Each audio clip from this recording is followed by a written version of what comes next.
बात करेंगे natural farming के बारे में, प्राकृतिक खेती के बारे में। नेचुरल फार्मिंग, तो आज की डेट में फार्मिंग मेथड्स में क्या इशू हम लोग को देखने को मिल रहा है? देखो भाई, जमीन की 12 बज चुकी है, डिग्रेड हो गई है जमीन, निम्नीकरण हम लोग को भूमि का देखने को मिल रहा है लगभग 30%, ग्राउंड वाटर खत्म हो रहा है, राइट, डिप्लीट हो रहा है, एयर पोल्यूशन हम लोग को देखने को मिल रहा है स्टबल बर्निंग के इशू के कारण, एक्सट्रीम वेदर इवेंट है, कभी भी तेज गर्मी रहती है, कभी तेज बारिश हो जाती है, राइट, फसलें खराब हो जाती हैं, इकोलॉजिकल इम्बैलेंस हम लोग को देखने को मिल रहा है, जो ह्यूमन पॉपुलेशन की ग्रोथ का जो पेस है has not been in line with the earth's carrying capacity. वही इसके बारे में अपन ने डिस्कस किया था कि मेरे ख्याल से जुलाई तक हम अपनी पूरी धरती के जितने भी एक साल के रिसोर्सेज सब खत्म कर देते हैं, है ना। तो अपन इस बारे में ऑलरेडी हम जानते ही, एनवायरमेंट में हम पढ़ ही चुके हैं कि एक साल में धरती के पास जितने भी रिसोर्सेज उसको हम जुलाई में लगभग 5-6 महीने पहले ही खत्म कर डाल रहे हैं, फिनिश कर डाल रहे हैं। ये इशूज है इकोलॉजिकल इम्बैलेंस कि धरती के पास जितनी पॉपुलेशन को संभालने का रिसोर्स है उससे ज्यादा हमारी पॉपुलेशन है और उससे ज्यादा तेजी से ग्रो भी हो रही है। तो करना क्या है भाई? तो हम लोग को सटीकता पर फोकस करना है, प्रिसिशन फार्मिंग पर फोकस करना है। It can give India more from less, कम से ज्यादा प्रोवाइड कराना। मतलब सिंपल शब्दों में कि इस प्रकार की फार्मिंग करो कि प्लांट को जितने पानी की रिक्वायरमेंट है उतना दो, जितने फर्टिलाइजर की रिक्वायरमेंट है उतना। कैलकुलेटिव मेथड के ऊपर हम लोग को फोकस करना है। नेचुरल या ऑर्गेनिक फार्मिंग पर तो फोकस करना आज की डेट में नीड है ही नहीं, तो लोग बाग कैंसर के कारण, वेरियस डिजीज के कारण मरते जाएंगे, क्योंकि केमिकल फर्टिलाइजर 12 बजा रही है, ना ही सिर्फ एनवायरमेंट की, ना ही सिर्फ सॉइल की, ना ही ह्यूमन की भी, एनिमल्स की।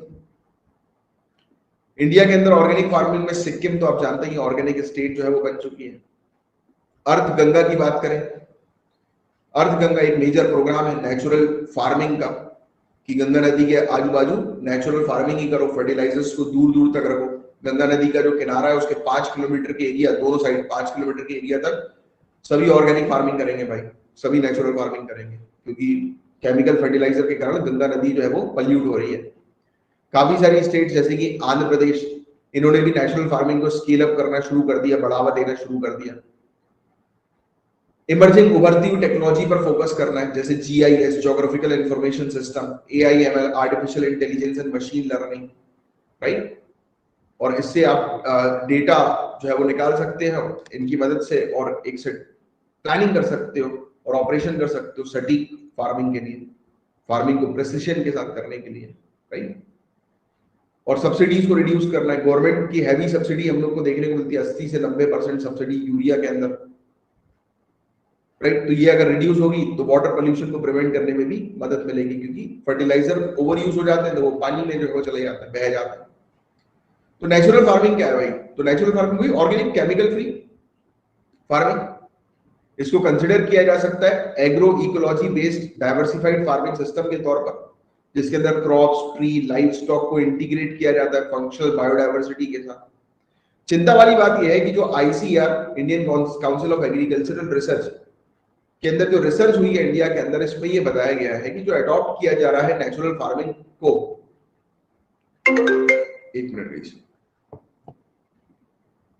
तो एडॉप्शन जो है नेचुरल फार्मिंग का, तो it goes down for major stable crop like wheat and rice by as much as 30 to 50%, but yield recover back to normal level after some time.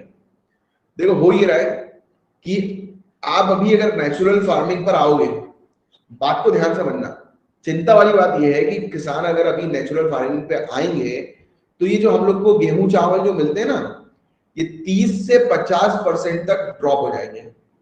इनकी yield, मतलब कि जो प्रोडक्शन जो होता है इनका 30 से 50% तक घट जाएगा इनिशियली, बट हाँ कुछ समय बाद ये वापस नॉर्मल लेवल पर भी आ जाएगा।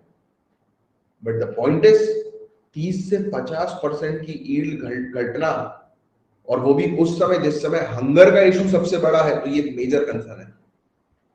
तो अचानक से हम लोग ये लॉन्ग टर्म गोल को अचीव करने के लिए अभी के इंपॉर्टेंट शॉर्ट टर्म गोल को हम लोग वो डिनाई नहीं कर सकते।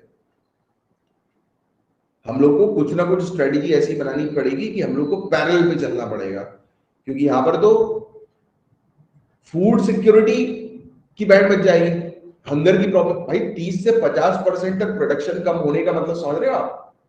कितने लोग भूखमरी के कारण मर जाएंगे। छोड़िए इन्फ्लेशन, प्राइस कितना राइज हो जाएगा, क्योंकि डिमांड और सप्लाई के ऊपर ही बेस पूरी चीज चलती है। तो ये सबसे बड़ी चिंता वाली बात नेचुरल फार्मिंग में बताई गई, ये फैक्ट ध्यान में रखना, मेन्स का उपयोग करना। तो इंडिया को एक प्रॉपर पॉलिसी डिसीजन की आवश्यकता है, बेटर और मोर साइंटिफिक एविडेंसेस के साथ, अगर इंडिया चाहती है कि हमारे यहाँ पर भी श्रीलंका जैसे इश्यूज जो है वो ना हो, राइट। तो ये एक चीज है जिसके बारे में एक आपको आइडिया होना चाहिए।